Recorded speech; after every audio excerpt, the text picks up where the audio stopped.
Hello everyone, welcome back to Gyan bucket.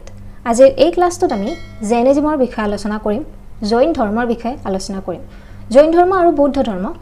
এই দুটা পৰীক্ষাৰ কাৰণে আপোনালোকৰ কাৰণে খুব ইম্পৰ্টেন্ট হয়, পঢ়িব লাগিব, ৰাইট? তো ইয়াৰ আগৰ ভিডিও বিলাক যদি চোৱা নাই আপোনালোকে চাই ল'ব পাৰে, কাৰণ যদি সিৰিয়ালি চাই তেতিয়া হলে আপোনালোকৰ কাৰণে সুবিধা হ'ব। কাৰণ লাষ্ট ক্লাছত আমি বৈদিক যুগৰ বিষয়ে আলোচনা কৰিছিলো। তো বৈদিক যুগৰ পিছত এতিয়া আমি জৈনিজম আলোচনা কৰিম, ঠিক আছে? তো এতিয়া মই যদি কওঁ জৈনিজম জৈন ধৰ্ম হোৱাই কিয় আহিলে, আমি কিয় পঢ়ি আছো বুলি ক'লে আপোনালোকে ক'ব কি সিলেবাছত আছে, পৰীক্ষাত নম্বৰ পাব লাগে, ইয়াৰ পৰা যদি প্ৰশ্ন আহে কৰিব পাৰিব লাগিব, সেই কাৰণে পঢ়ি আছো, ৰাইট? বাট আসলতে জৈন ধৰ্ম কিয় আহিছিলে, কি কাৰণে জৈন ধৰ্মৰ উৎপত্তি হ'ল, সেইটো কাৰণটো কি? চাব, লাষ্ট ক্লাছত আমি আলোচনা কৰিছিলো বৰ্ণৰ কথা, ৰাইট? বৈদিক যুগত 4টা বৰ্ণৰ উৎপত্তি হৈছিলে, ওকে? ব্ৰাহ্মণ, ক্ষত্ৰিয়, বৈশ্য, শূদ্ৰ, মনত আছে নিশ্চয়? তো এই যে বৰ্ণবিলাকৰ উৎপত্তি হৈছিলে লেটাৰ বৈদিক যুগৰ পৰৱৰ্তী সময়ত সেই যিখিনি বৰ্ণ কাষ্ট সিস্টেমটো বহুত ৰিজিড হৈ পৰিছিলে। বেদৰ আসল যিটো দৰ্শন আছিলে সেইটো লাহে লাহে নোহোৱা হ'বলৈ ধৰিলে, সমাজখন কমপ্লেক্স হ'বলৈ ধৰিলে। পিছত আমি লাষ্ট ক্লাছত পাইছিলোঁ ধৰক যিখিনি ৰজা আছিলে তেওঁলোকে নিজৰ পাৱাৰ বঢ়াবৰ কাৰণে বিভিন্ন যজ্ঞৰ আৰম্ভ কৰিছে, এনিমেল ছেক্ৰিফাইচ বলি প্ৰথাৰ আৰম্ভ হৈছিলে। তো এইবিলাক আৰম্ভ হোৱাৰ লগে লগে সেই ধৰ্মটো কমপ্লেক্স হ'ল, সমাজখন কমপ্লেক্স হ'ল, ঠিক আছে? তো আৰু কি হ'ল, যিখিনি ব্ৰাহ্মণছ আছিলে ব্ৰাহ্মণসকলে নিজকে শ্ৰেষ্ঠ বুলি দেখুৱাব ধৰিলে, তেওঁলোকে সুপ্ৰিমেচিটো দেখুৱালে, ওকে? কিন্তু ক্ষত্ৰিয়সকলেওতো যুদ্ধ বিগ্ৰহ কৰিছিলে, তেওঁলোকৰতো পাৱাৰ আছিলে, তো তেওঁলোকেও নিজকে শ্ৰেষ্ঠ বুলি ভাবিলে। তো ব্ৰাহ্মণ আৰু ক্ষত্ৰিয়ৰ মাজত সংঘাতৰ আৰম্ভণি হ'ল, ওকে? তাৰ কাৰণে সমাজত বহুতখিনি প্ৰব্লেম হ'ল যিখিনি নৰ্মেল মানুহ আছিলে, ৰাইট? আৰু এটা কথা, নিউ এগ্ৰিকালচাৰেল ইকনমি। তো আমি পাইছিলোঁ যে যেতিয়া লেটাৰ বেদিক আহিলে মানুহসকলে কি কৰিলে, খেতি কৰিব লৈছিলে, ৰাইট? কৃষিটো প্ৰধান আছিলে। তো যিখিনি নৰ্থ ইষ্টাৰ্ণ এৰিয়া এই ৰিজিয়নত কি হ'ল, খেতিৰ আৰম্ভণি হ'ল ভাৰতৰ, ওকে? খেতিৰ আৰম্ভণি হ'ল ভাৰতৰ। তো সেই সময়ত যেতিয়া তেওঁলোকে খেতি কৰিব ল'লে, যিবিলাক পশু বা জীৱ জন্তু খেতিৰ কাৰণেতো দৰকাৰ হ'ব, ৰাইট? কিন্তু সেই সময়তে বলি প্ৰথা চলি আছিলে। গতিকে যিসকল মানুহে খেতি কৰিছিলে তেওঁলোকক ধৰক গোবৰৰ কাৰণে জীৱ জন্তু লাগিব, হাল বাব লাগিলে জীৱ জন্তু লাগিব। তো তেনেকুৱা কামবোৰত তেওঁলোকৰ প্ৰব্লেম হ'ল, কাৰণ তেওঁলোকৰ কাৰণে জীৱ জন্তুৱে মেইন আছিলে আৰু সমাজত বলি প্ৰথাৰো প্ৰচলন আছিলে। তো তেওঁলোকে বিচাৰিলে মানে বেলেগ কিবা ধৰ্মৰ প্ৰতি মানে তেওঁলোকে যাব বিচাৰিলে, তেনেকুৱাও প্ৰব্লেম হৈছিলে, ঠিক আছে? সমাজত আৰু এটা প্ৰব্লেম হৈছিলে, যিখিনি বৈশ্য আছিলে সেই বৈশ্যবিলাকৰ বেপাৰ বাণিজ্য মানে ভাল হৈছিলে, তেওঁলোকৰ ইম্প্ৰুভ হৈছিলে। কিয়? কাৰণ সেই সময়তে লাহে লাহে মুদ্ৰাৰ প্ৰচলন আৰম্ভ হৈছিলে। আগতেতো বাৰ্টাৰ চিষ্টেম আছিলে, মানে বিনিময় প্ৰথাত বস্তু আদান প্ৰদান কৰিছিলে। যেতিয়াই মুদ্ৰাৰ প্ৰচলন আৰম্ভ হ'ল তেতিয়া ট্ৰেড কৰিবৰ কাৰণে মানে বেপাৰ বাণিজ্য কৰিবৰ কাৰণে সুবিধা হ'ল মানুহৰ, আৰু সেইটো কাৰণে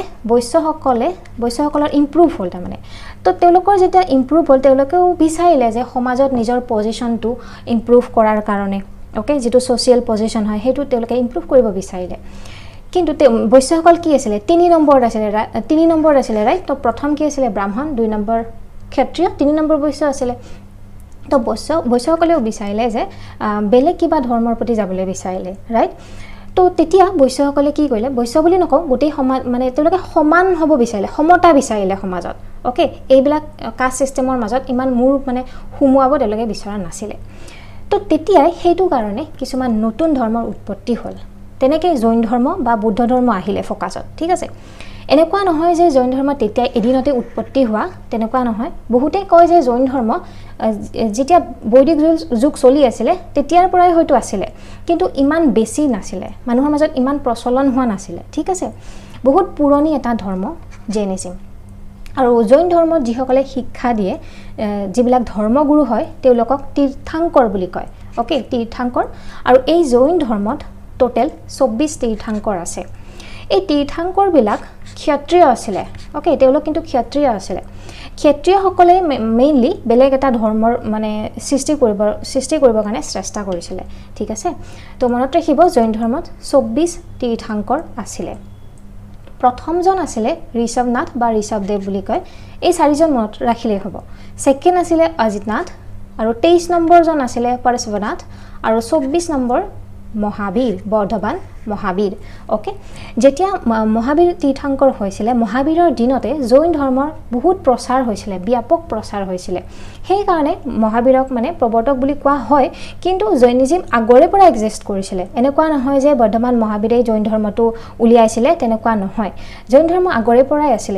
মহাবীৰৰ আগত আৰু 23 জন তীर्थাঙ্কৰ আছিল জৈন ধৰ্মৰ ঠিক আছে তো এইটোৱে মহাবীৰৰ সময়ত মানে বেছিকে প্ৰচলন হৈছিল জৈনিজম এতিয়া মহাবীৰৰ বিষয়ে অকমান চাই লওক ইম্পৰ্টেন্ট কথাখিনি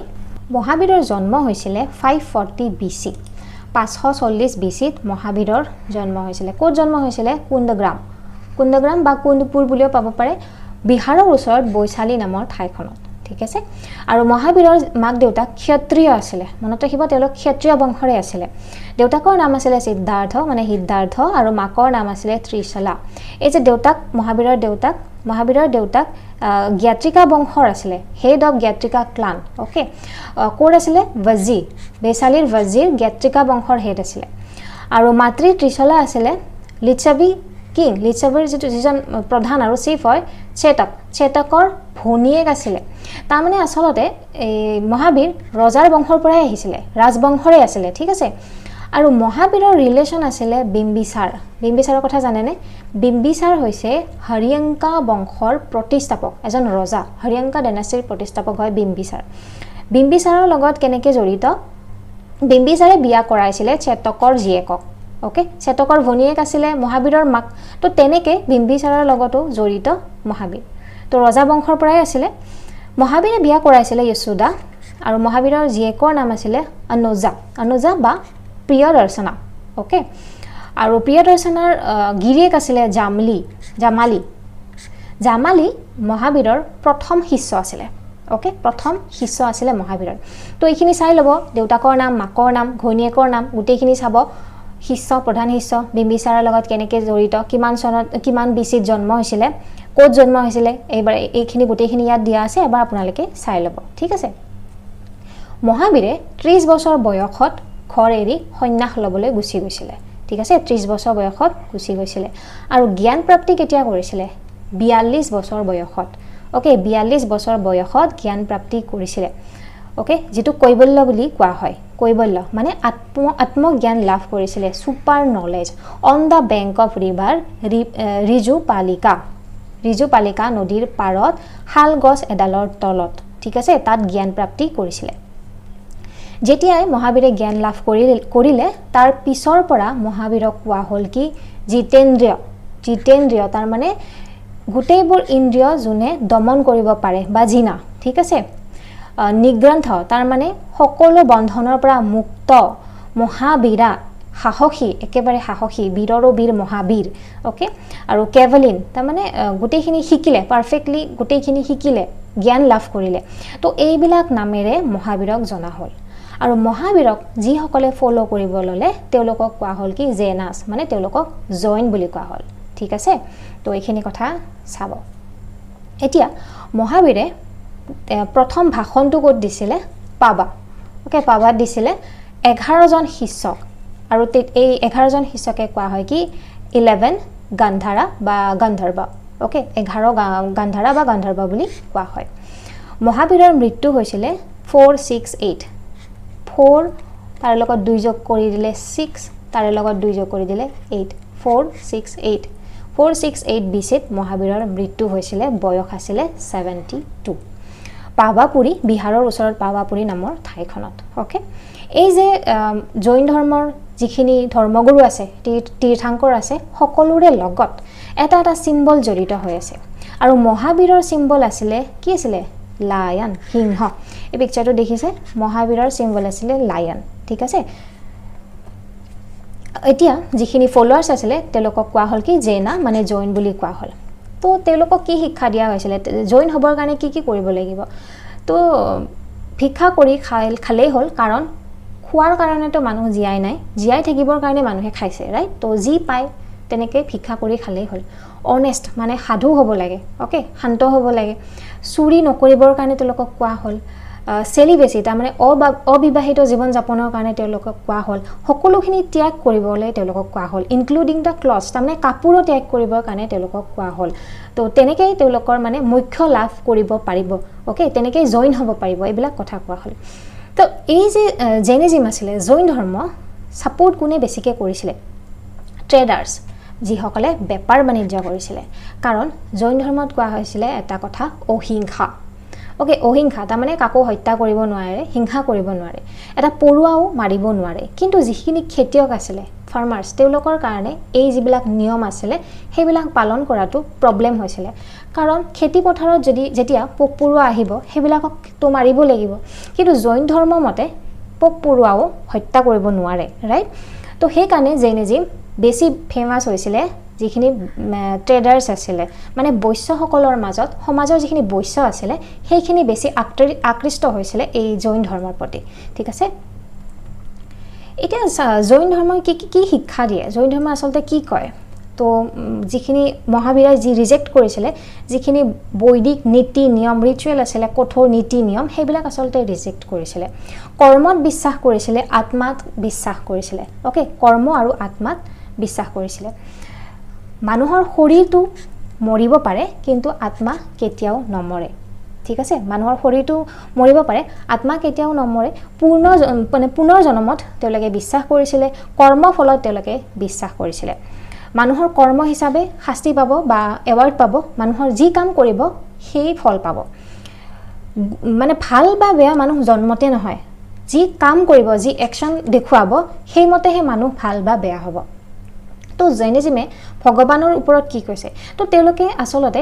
মহাবীৰকে ভগৱান বুলি মানি লয় মানে ডাইৰেক্ট কোনো তেনেকুৱাকে কোৱা নাই যে ভগৱান এক্সিষ্ট নকৰে বা তেনেকুৱা কোনো কথা নাই কিন্তু তেওঁলোকৰ মতে মহাবীৰ হৈছে ভগৱান ওকে তেওঁলোকৰ কাৰণে মহাবীৰ ভগৱান প্ৰথম তেওঁলোকে মানে যেটো বৰ্ণ প্ৰথা সমাজত চলি আছিল হেতু নাইকিয়া কৰিবৰ কাৰণে বিচৰা নাছিলে কিন্তু যিবিলাক ধৰক কুপ্ৰথা চলি আছিল সেইবিলাক যাতে নোহোৱা কৰিব পাৰে তাৰ কাৰণে কাম কৰিছিলে ওকে সেইবিলাক টিচিং দিছিলে জৈনিজমত ঠিক আছে এতিয়া 3 জুৱেলছ অৰ 3 ৰত্ন অফ জৈনিজম তিনিটা ৰত্ন জৈনিজমৰ তিনিটা ৰত্ন তাৰ মানে কি ধৰক মানে জৈনিজমে কি কয় সন্ন্যাসী জীৱনৰ মাজেদিহে মানে মানুহৰ যেটো সোল হয় আত্মা হয় তাৰ যেটো পিউৰিটি হেতু ৰক্ষা কৰিব পাৰে সন্ন্যাসী জীৱনৰ মাজেদি মানুহৰ আত্মাৰ পবিত্ৰতা ৰক্ষা কৰিব পাৰি ঠিক আছে আৰু যেতিয়া পুনৰ জন্ম হ'ব পুনৰ জন্মত যাতে কষ্ট নাপায় আত্মাই হেতু ৰেহাই কৰিব কেনেকৈ কৰিব হেতু ৰেহাই কৰিব পাৰিব যদিহে এটা ৰাইট ফেইথ ৰাখে বা ৰাইট নলেজ বা ৰাইট একশ্যন দেখুৱায় তাৰমানে যদি শুদ্ধ বিশ্বাস ৰাখে ধৰক সৎ বিশ্বাস থাকে সৎ জ্ঞান থাকে ওকে শুদ্ধ জ্ঞান থাকে বা শুদ্ধ কৰ্ম কৰে সৎ কৰ্ম কৰে তেতিয়াহে মানুহে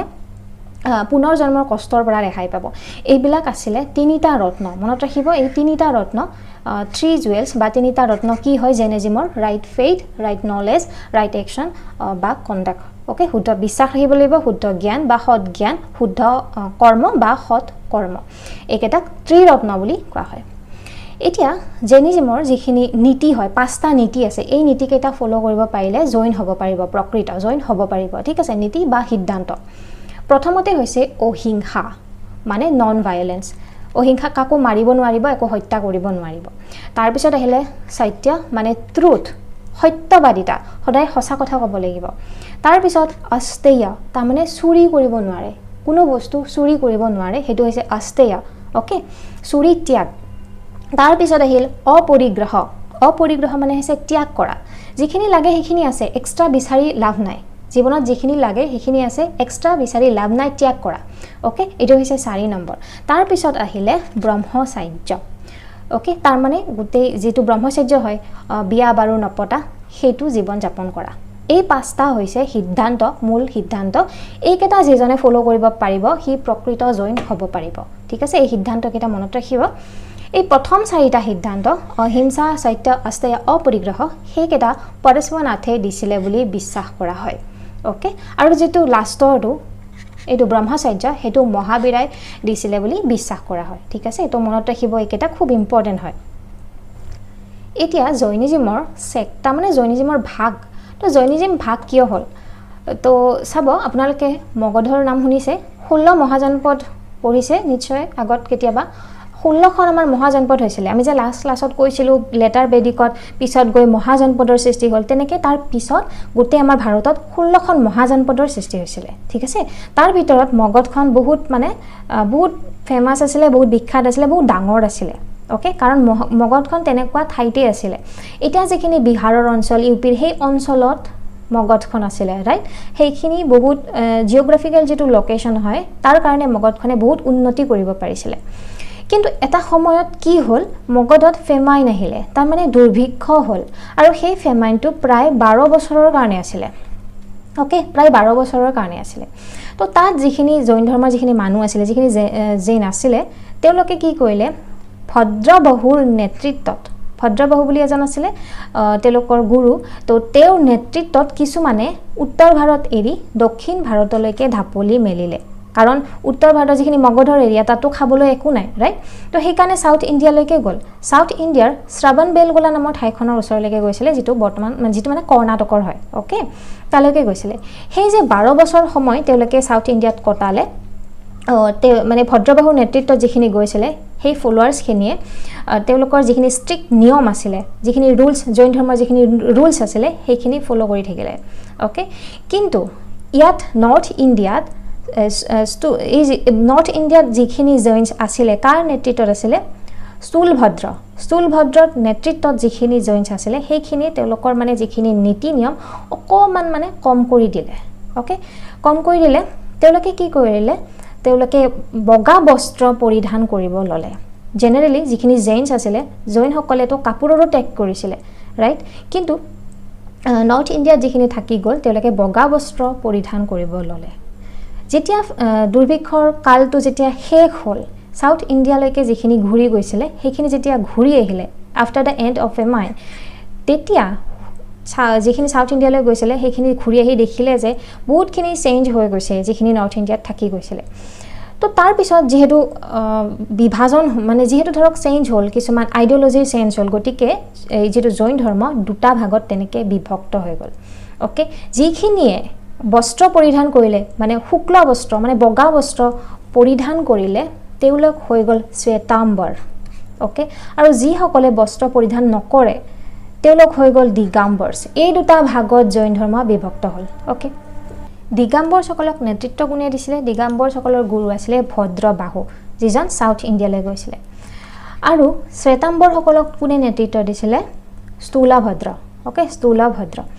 দিগাম্বৰ সকলে কাপোৰ পিন্ধা নাছিল শ্বেতাম্বৰ সকলে বগা বস্ত্ৰ পৰিধান কৰিছিল দিগাম্বৰ সকলে যি পাঁচটা নীতি আছিল যি পাঁচটা সিদ্ধান্ত আছিল সেই গোটেই কেইটা ফলো কৰিছিল সত্য অহিংসা অস্তেয় অপৰিগ্ৰহ ব্ৰহ্মচৰ্য সেই গোটেই কেইটা ফলো কৰিছিল কিন্তু শ্বেতাম্বৰ সকলে ব্ৰহ্মচৰ্যটো হেতু মানে নামানা হ'ল বাকি চাৰিটা তেওঁলোকে ফলো কৰিছিল ঠিক আছে কিছুমান মানে নীতি নিয়ম কমি শ্বেতাম্বৰ সকলৰ মাজত কমিছিল ৰাইট আৰু দিগাম্বৰ সকলে বিলিভ কৰিছিল যে মহিলাসকলে মুখ্য লাভ কৰিব নোৱাৰে মহিলাসকলৰ দ্বাৰা মানে মুখ্য লাভ নহয় কিন্তু শ্বেতাম্বৰ সকলে বিলিভ কৰিছিল যে মহিলাসকলেও মুখ্য লাভ কৰিব পাৰে ওকে এইবোৰ কিছুমান ডিফাৰেন্স আহি গৈছিল দিগাম্বৰ আৰু শ্বেতাম্বৰৰ মাজত ঠিক আছে তো মনত ৰাখিব শ্বেতাম্বৰ মানে বগা কাপোৰ পিন্ধিছিল দিগাম্বৰে কাপোৰ পিন্ধা নাছিল দিগাম্বৰ মানে একদম মানে পুৰা যিটো মানে আগত আছিল গোটেইখিনি ফলো কৰি আছিল আৰু শ্বেতাম্বৰ সকল লাহে লাহে অকমান নীতি নিয়ম কমাই দিছিল ৰাইট এই দুটা ভাগ হৈছে জৈনিজমৰ এতিয়া জৈন ধৰ্মৰ সাহিত্য জৈন ধৰ্মৰ লিটাৰেচাৰ বুলি ক'লে আমি দুটা ক্যাটেগৰি পাওঁ দুটা মেজৰ ভাগত আমি ভগাব পাৰো এটা হৈছে আগম ওকে আগম লিটাৰেচাৰ আৰু আনটো হৈছে নন আগম লিটাৰেচাৰ লাষ্ট ক্লাছত আমি বেদৰ বিষয়ে পঢ়িছিলো ৰাইট তো বেদ বিলাক বুজিবৰ কাৰণে বেদ বিলাকৰ বহুত ডাঙৰ ডাঙৰ সংস্কৃত শ্লোক আছে তো সেইবিলাক অকমান সিম্পল কে বুজিবৰ কাৰণে কি লিখা হৈছিল ব্ৰাহ্মণস মনত আছে নিশ্চয় তো সেই বেদ বিলাক যেনেকৈ বুজিবৰ কাৰণে ব্ৰাহ্মণস বিলাক লিখা হৈছিল এই আগম লিটাৰেচাৰৰ যিখিনি টেক্সট হয় যিখিনি পুথি সেইখিনি বুজিব পৰাকে অকমান এক্সপ্লেনেশ্যন দিয়া হৈছিল যিখিনি নন আগম লিটাৰেচাৰ আছিল ওকে আগম লিটাৰেচাৰ বিলাক মানে জৈন ধৰ্মৰ ধৰ্মপুথি হয় ওকে জৈন ধৰ্মৰ ধৰ্মপুথি এইবিলাক লিখা হৈছিল অৰ্ধ মগধী আসলতে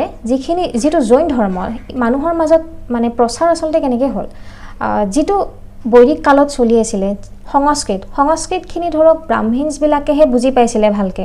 সমাজৰ বাকি শ্ৰেণীৰ লোকসকলৰ কাৰণে প্ৰবলেম হৈছিল সেইবিলাক বুজি পোৱাটো কিন্তু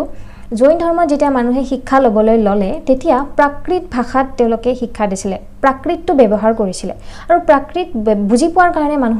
মানুহৰ সুবিধা হৈছিলে মানে বহুত লোকেল ল্যাঙ্গুৱেজৰ ডেভেলপ হৈছিলে লাহে লাহে ঠিক আছে তেনেকুৱা প্ৰাকৃতৰে এটা ফৰ্ম হৈছে অৰ্ধ মাগধী আৰু এই অৰ্ধ মাগধীটোতে তেওঁলোকৰ ধৰ্মপুথিবিলাক লিখিছিলে ঠিক আছে তাৰ এক্সপ্লেনেশন তাৰ বিৱৰণ দিছিলে নন আগম যিবিলাক লিটাৰেচাৰ আছিলে সাহিত্য আছিলে তাত দিয়া হৈছিল আৰু এই নন আগমছ বিলাক কোনে কম্পাইল কৰিছিলে যিখিনি ধৰক সন্ন্যাসী আছে বা বহুত যিসকল ধৰক স্কলাৰ হয় পঢ়া শুনা কৰা বহুত জানা মানুহ তেনেকুৱা বিলাকে এইবিলাক কম্পাইল কৰিছিলে নন আগমছ ঠিক আছে আৰু বহুত ভাষাত লিখি উলিওৱা হৈছিলে যেনেকৈ প্ৰাকৃত সংস্কৃত ৰাজস্থানী গুজৰাটী হিন্দী তামিল জাৰ্মান ইংলিছলৈকেও এইবিলাক অনুবাদ হৈছে ঠিক আছে তো মেইনলি আমি যদি জৈন ধৰ্মৰ পুথি বুলি কওঁ তেতিয়াহ'লে আগম লিটাৰেচাৰটো হৈছে জৈন ধৰ্ম পুথি ৰাইট এই আগমছৰ ভিতৰত আৰু বহুত কিবা কিবি আহে যেনে অংগ 12খন অংগ এই আগমছৰ ভিতৰত আহে তাৰপিছত উপাংগ পৰিকৰ্ণ তাৰপিছত ছেদসূত্ৰ মূলসূত্ৰ সূত্ৰ গ্ৰন্থ এইবিলাক ধৰ্মপুথি হয় জৈন ধৰ্মৰ ঠিক আছে এই গোটেইখিনি মানে আগমৰ ভিতৰত আহে মেইনলি আপোনালোকে অংগ উপাংগ এইবিলাক মনত ৰাখিব 12খন অংগ আছে উপাংগ আছে ৰাইট আৰু এই অংগৰ এটা পাৰ্ট হৈছে পূৰ্ব বা পৰ্ব এই পূৰ্ব বা পৰ্ব যিখিনি ধৰক মহাবীৰৰ যিখিনি শিক্ষা আছিলে যিখিনি সেইখিনি মানে য'ত লিখা আছে মানে ওল্ডেষ্ট টেক্সট অফ মহাবীৰছ প্ৰিচিং সেইটো কোৱা হয় পূৰ্ব বা পৰ্ব আৰু সেইটো 12খন অংগৰে এটা পাৰ্ট হয় ঠিক আছে 12খন অংগৰে এটা পাৰ্ট হয় ইয়াৰ উপৰিও যিখিনি আমি আলোচনা কৰিলো যিখিনি ধৰ্মপুথি আমি আলোচনা কৰিলো তাৰ উপৰিও এই তিনিখন ইম্পৰ্টেন্ট জৈন ধৰ্মৰ কিতাপ ওকে এই তিনিখন পুথি কল্পসূত্ৰ কোনে লিখিছিলে ভদ্ৰবাহুৱে লিখিছিলে সংস্কৃত ভাষাত লিখিছিলে ঠিক আছে কল্পসূত্ৰ বাই ভদ্ৰবাহু তাৰ পিছত ভদ্ৰবাহু চৰিতা আৰু তাৰ পিছত পৰিশিষ্ট পৰ্বন লিখিছিলে হেমচন্দ্ৰ এইবিলাক জৈন ধৰ্মৰ কিতাপ জৈন ধৰ্মপুথি নহয় কিন্তু জৈন ধৰ্মৰ মানে টেক্সট হয় পুথি হয় ঠিক আছে এতিয়া জৈন কাউন্সিল কি হৈছিলে চাব কাউন্সিল মানে ধৰক মিটিং টাইপৰ শিষ্যবিলাক আহিছিলে গুৰুবিলাক আহিছিলে ধৰ্মটো কেনেকৈ আগবঢ়াই লৈ যাব সেইবিলাক বিষয়ত আলোচনা কৰিছিলে তো তেনেকুৱাকৈ দুখন হৈছিলে প্ৰথমখন হৈছিলে পাটলিপুত্ৰত হৈছিলে 300 BC-ত হৈছিলে ঠিক আছে আৰু সেই সময়ত চন্দ্ৰগুপ্ত মৌৰ্য ৰজা আছিলে চন্দ্ৰগুপ্ত মৌৰ্য নিশ্চয় জানে আপোনালোকে যি মৌৰ্য সাম্ৰাজ্য যোনে প্ৰতিষ্ঠা কৰিছিলে চন্দ্ৰগুপ্ত মৌৰ্য ওকে চন্দ্ৰগুপ্ত মৌৰ্যই মানে সেই সময়ত ৰজা আছিলে আৰু চন্দ্ৰগুপ্ত মৌৰ্যৰ শেষৰ সময়খিনিত জীৱনৰ শেষৰ সময়খিনিত জৈন ধৰ্ম লৈছিলে তেওঁ ঠিক আছে শ্ৰৱণ বেলগুলালৈকে যে গৈছিলে বুলি কৈছিলো মই অকমান আগতে আপোনালোকক চন্দ্ৰগুপ্ত মৌৰ্যও গৈছিলে চন্দ্ৰগুপ্ত মৌৰ্য যেটো সাউথ ইণ্ডিয়ালৈকে গৈছিলে তালৈকে গৈছিলে আৰু জীৱন ত্যাগ কৰিছিলে জৈন ধৰ্ম লৈছিলে মনত ৰাখিব আৰু এই প্ৰথমখন যিখন কাউন্সিল হয় সেইখনৰ চেয়াৰম্যান বা প্ৰেসিডেন্ট আছিলে স্থূলভদ্ৰ ওকে সেকেন্ডখন দ্বিতীয়খন কাউন্সিল হৈছিলে বল্লভীত 512 AD হৈছিলে এইখনৰ প্ৰেসিডেন্ট আছিলে বেদৰ্দি সামসৰামানা ৰাইট এই দ্বিতীয়খন কাউন্সিলৰ সময়তে জৈন ধৰ্মৰ পুথি অংগ যিখন জৈন ধৰ্ম পুথি হয় আৰু 12খন উপাংগ এইকিখনৰ কম্পাইলেচন হৈছিলে এনেকুৱা নহয় যে প্ৰথম ইয়াতে হৈছিলে ফাৰ্স্ট জইন কাউন্সিলতো এইবিলাক লিখিছিলে ধৰক আৰম্ভ কৰিছিলে কিন্তু যদি ফাইনাল কম্পাইলেচন বুলি কওঁ ফাইনাল কম্পাইলেচন তেতিয়া হলে সেকেন্ড যিখন জইন কাউন্সিল হৈছিলে তাত হৈছিলে 12খন অংগ আৰু 12খন উপাংগ ঠিক আছে তো এইখিনি হৈছে জইন কাউন্সিলৰ বিষয়ে আই হোপ আপোনালোকৰ ক্লিয়াৰ হৈছে গোটেইখিনি ইম্পৰ্টেন্ট খিনি গোটেইখিনি আলোচনা কৰিলো আমি এবাৰ দুবাৰ চাব মিছ নকৰিব নামবিলাক মনত ৰাখিব যি দুটা সেক্ট হৈছিলে সেইখিনি চাব ইম্পৰ্টেন্ট টেক্সটখিনি চাব অংগ কি হয় ধৰ্মপুথি হয় তেওঁলোকৰ বা তেওঁলোকৰ ধৰ্ম লিটাৰেচাৰক আমি কেনেকৈ ভগালো সেইখিনি চাব দিগাম্বৰ সেদাম্বৰ সেই দুটা ভাগত ভগাইছিলো কিয় হৈছিলে সেক্টটো বুজি পালে এইখিনি বহুত ইম্পৰ্টেন্ট হয় পাঁচটা সিদ্ধান্ত কি আছিলে জৈন ধৰ্মৰ তাৰ পিছত তিনিটা ৰত্ন কি আছিলে সেইখিনি ইম্পৰ্টেন্ট হয় কি শিক্ষা দিছিলে বা ধৰক মানে মহাবীৰৰ জীৱনৰ লগৰ যিখিনি জড়িত যিখিনি কথা তেখেতৰ ঘৰ ক'ত আছিলে মাক দেউতাকৰ নাম সেই গোটেইখিনি চাব ঠিক আছে তো আই হোপ আপোনালোকে গোটেইখিনি বস্তু ক্লিয়াৰ হৈ গৈছে ইয়াৰ পিছত আমি বুদ্ধিজম আলোচনা কৰিম ঠিক আছে যদি আপোনালোকে ভাল পাইছে লাইক কৰি দিব শেয়াৰ কৰি দিব সকলোৰে যিখিনি ফ্ৰেণ্ডছ আছে সকলোৰে মাজত শেয়াৰ কৰি দিব আৰু যদি এতিয়ালৈকে আমাৰ চেনেলটো সাবস্ক্ৰাইব কৰা নাই প্লিজ সাবস্ক্ৰাইব কৰি দিয়ক লগতে নটিফিকেশ্যন বেলটো প্ৰেছ কৰি ৰাখিব নেক্সট ক্লাছত লগ পাম থ্যাংক ইউ ভেৰি মাচ